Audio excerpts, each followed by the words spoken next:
Hello, welcome to this commentary game. Here we can see that e4 and d6 has been played. So we can see that black hasn't played a move that challenges the center, a move like e5 or c5. So we can now challenge the center with our pawns and play something like d4. This allows us to have a majority on the center.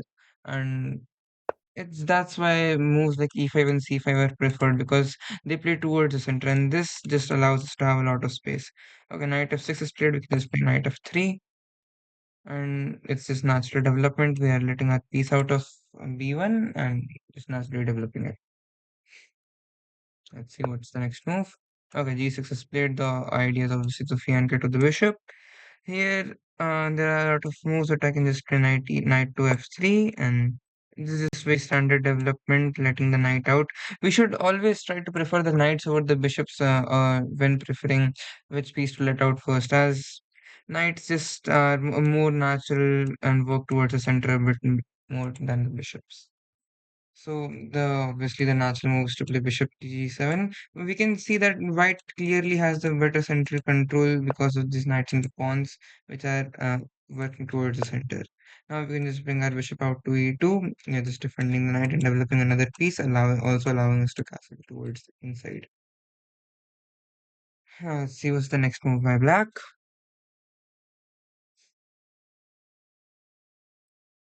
In these types of positions, another developing move, which could be to develop the bishop to e3, which may come to mind. But we should realize that after bishop e3, black actually has a very stubborn move, which is knight to g4, which is actually quite interesting. And if we just normally castle, black can just capture the bishop on e3, double our pawns, and potentially be better. So to stop knight g4, then we'll have to play bishop g5, after which it gets a little bit iffy for white, as black can play h6 and g5. So to stop all this nonsense altogether, if we want to play bishop e3, we can just start with h3 and then play bishop e3, and there is no hindrance for the bishop to develop. Okay, now let's wait and see what black plays in this position.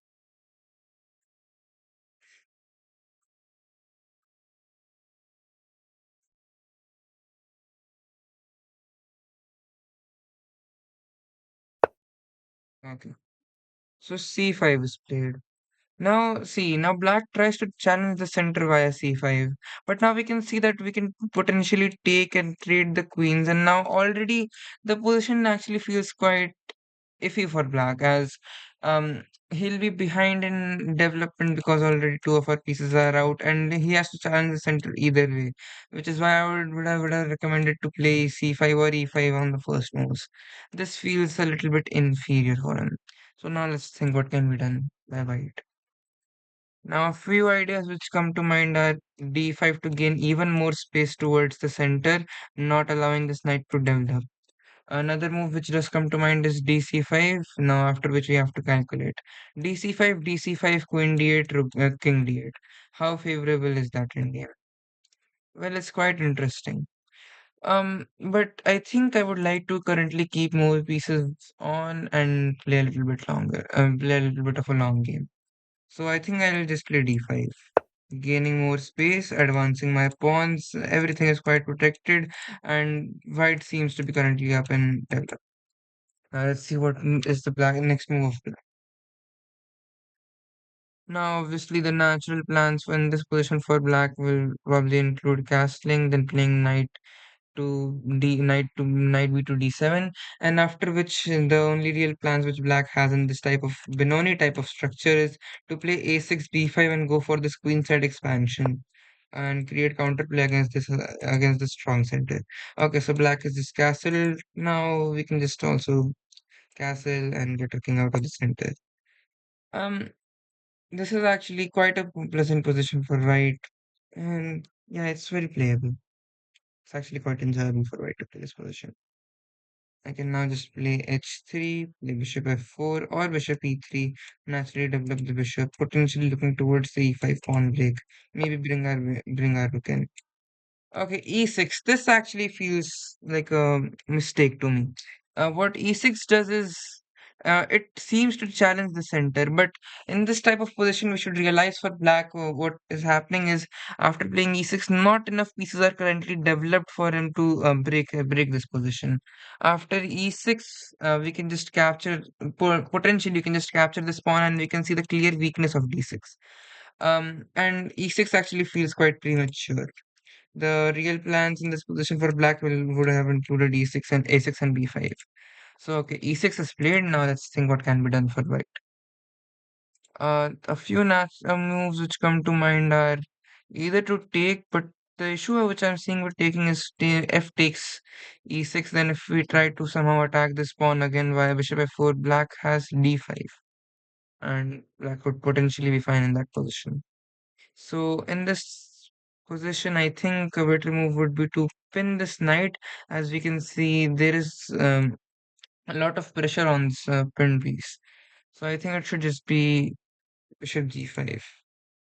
Another move which could potentially be thought of is bishop f4 right here. Because now, after which I would be threatening to take this pawn on e6 and then win the pawn on d6, which actually seems quite interesting. After bishop f4, black will also have trouble developing this knight, as knight d7 will just be met by bishop into d6. And bishop f4, e d5 is what I'm currently now thinking about.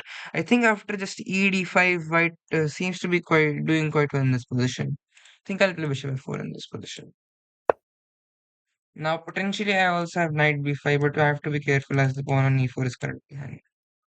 Obviously, my current threat is just to capture the pawn on e6 and the pawn on d6. Now, let's see what is done by black.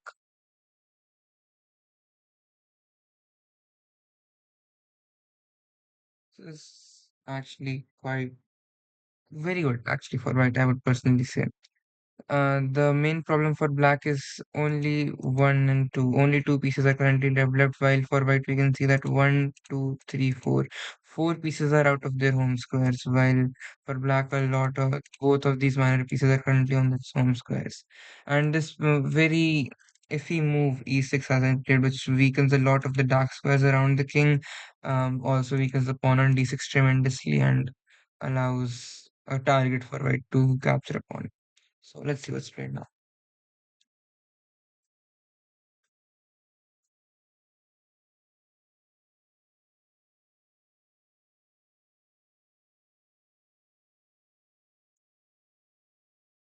Hmm. So here, if like we can see that the obvious threat is to play d6. So to stop this threat, a move like e5 might come to mind. But that sort of moves actually seems quite counterproductive.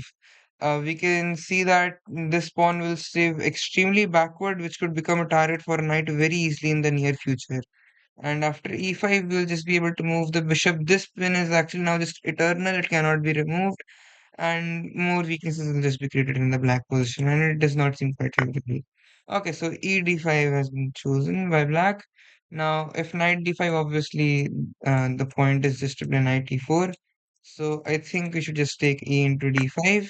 We can now play knight b5, maybe rook e1, and yeah, it seems quite good for white in this position. Yet again, we can see the clear weakness of this pawn on d6, not allowing the knight to develop as the pawn on d6 is just hanging. And yeah, it seems quite good for white in this position, not on that. So I think the main threat for white now is just to play knight b5, after which the black position seems very, very calm. Let's see what's done by black. Now the plan of a6 b5 feels like it feels just totally worthless now. As the central tension has been cleared, there is no sort of breaks with e6 now in the future. The a6 b5 plan can just be stopped by a4. So it feels kind of worthless. Let's see what's done. Um, okay, let's see. Bishop f5 will be met with knight b5, I'm pretty sure. I also, after a move like bishop f5, I have moves like knight e4. Knight h4, I'm sorry. Yeah, so see, we can see that a6 has been played, but now feels a little bit too slow and It doesn't really do much. I can just play a4, also clamp this position completely, the queen side down of blacks with a5, and it feels quite good for me. I think now I'll start to put more pressure on the clock situation as well, because now the position for white seems quite like it plays itself, it feels like. Okay, so bishop f5 has been played. Now I think knight h4 feels like a very interesting option. We can see that the bishop is extremely limited on square because of the g6 pawn. Now, what are the moves for black in that position? Another move which comes to mind is a5 to cram this position on the queen side. So let's see. Mhm.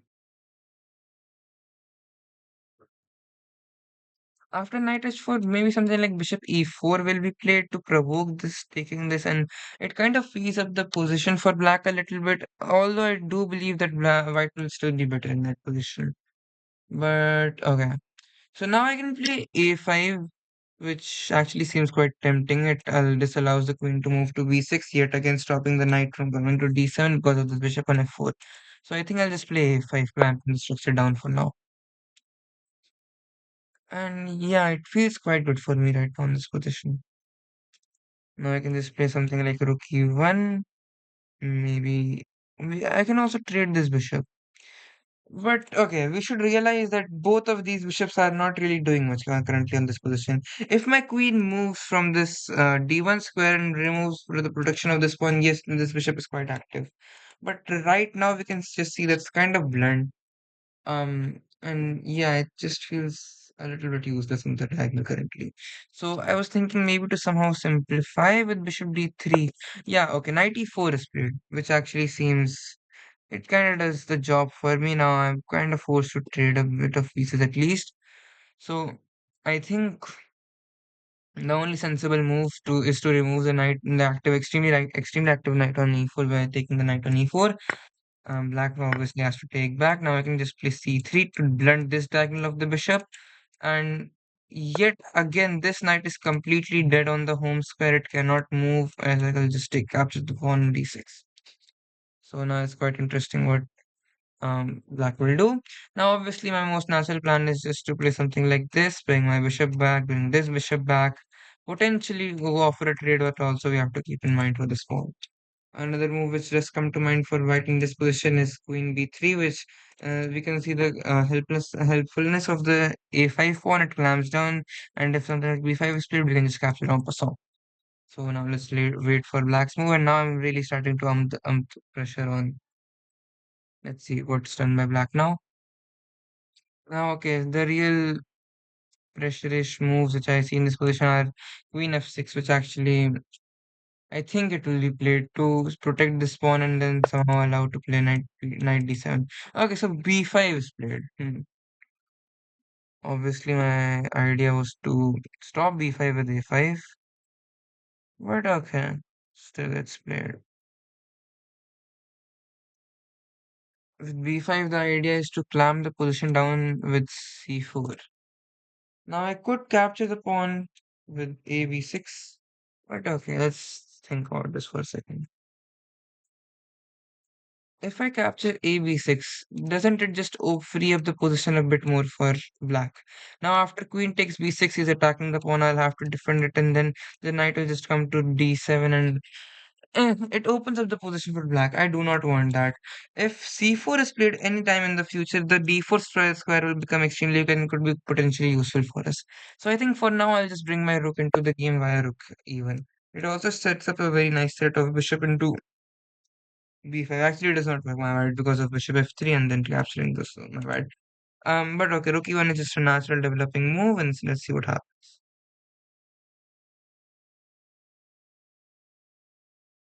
Okay, so black is currently down almost 2 minutes on the clock, so let's see what happens.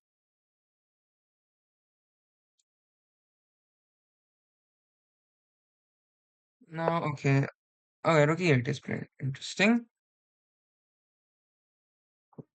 Yet again, I have a few choices. We can see that currently a piece of black is just not playing in the game. Now, okay, it's quite interesting. I actually have a very interesting move in mind, which is to play bishop d3. The point is to provoke bishop into d5, then to play bishop into g6.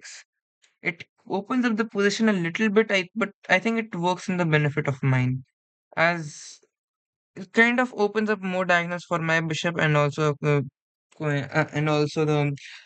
file for my queen.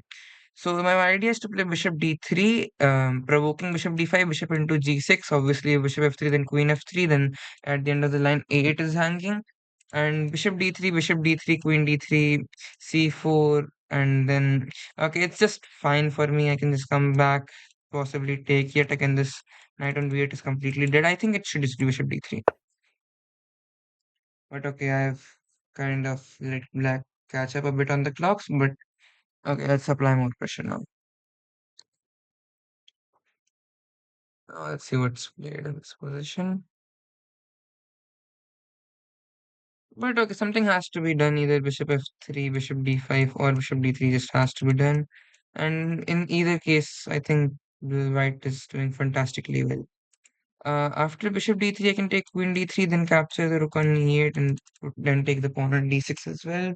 So yeah, it feels the main problem with this black position is this pawn on d6, and which was caused by the push of the pawn from e7 to e6, weakening this pawn forever on the d6 square. So yeah, let's see what is done by black now. Yet again, I'm actually up a lot of time on the clock, and think I should be on the course to win this game. Strategic advantage just seems to be too much for white in this position. Let's just wait for black's move.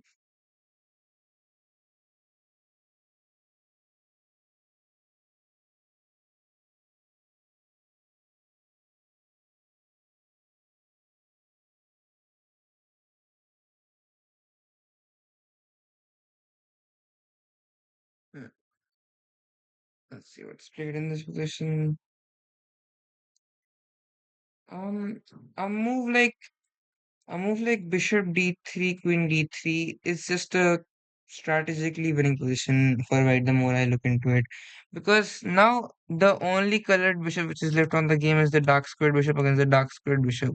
And this dark squared bishop is completely blunt on this diagonal, while this dark squared bishop attacks a very important weakness on d7. The knight on f3 completely dominates the knight on b8. The rook on a1 actually has some future, as we can just trade it and eventually bring this rook into the game. While if to bring this rook into game, something like rook a7 and rook e7 has to be played, which is extremely awkward. Okay, so bishop d5 is taken. Now I think I can just capture bishop into g6. Let's see what's the idea next. Um, Now the point is obviously to if into g6, then queen d5, queen e8 is hanging. If h into g6, same queen d5, and the strategic advantage just seems to be too much. If bishop into f3, the idea is obviously going into f3. This is taken, I can just capture this. Now, okay, this can be played and probably should be played, but I can just sacrifice my bishop even further with bishop into f7 check, then bring my queen to h5, and okay, the position just seems to be completely dominating for white. And see what's played next. Um, we can see that these two pieces are just completely out of the game. This bishop is completely blunt. And my queen is extremely active. My bishop is extremely active. My bishop on f4 is extremely active. So yeah, this seems to be completely winning. Okay, bishop e6 is played. Interesting. Still trying to hang on. The idea is if I play bishop e4, d5 will be played. So now I have to think. Now, okay, now this is a strategically winning position. We can see that the cover on the blacking is just completely blown. So, okay, so I have to calculate here.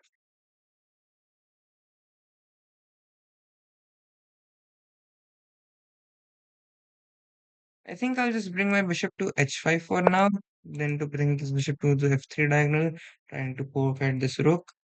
Then I can eventually play knight d3, knight c5. Okay, so this is played. Now we can see another weakness which has been formed. This weakness is currently protected by the queen and the bishop, but we can see another weakness has been formed and we can attack it via knight d3. You can also see that I applied major pressure on the clock, and it just seems to be completely dominating for me. But I have to still be quite careful in this position. There are still a few missteps that have to be managed. Okay, I can just bring my bishop back to f3. And okay, now I can just play bishop g3, gain a tempo on the queen, bring my knight to f4, gain a tempo on this pawn and the bishop. Okay, now queen c4. This queen feels extremely loose on the c4 square as it can be attacked by a bishop and it could potentially be trapped or be in serious trouble because the line which I'm currently seeing is bishop e2, queen e4, bishop d3, queen e5, after which I'm currently calculating. Let's see. I think I started bishop e2. I'll play bishop d3.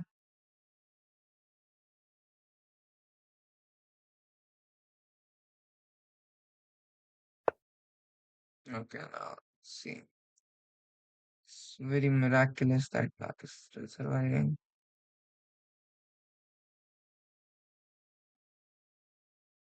I should have some trick like knight g6. The idea is queen f6, bishop h4, which is forking the queen and the bishop. Then black doesn't have enough time to capture the knight on g6. So I think knight g6 seems to be the correct move. Okay, at least I can just move my knight back to f4 at the very least. Okay, queen g5. I have the same idea with bishop h4. Just forking. Um, sorry, what am I saying? Just skewering these two pieces. Okay, now I can just capture,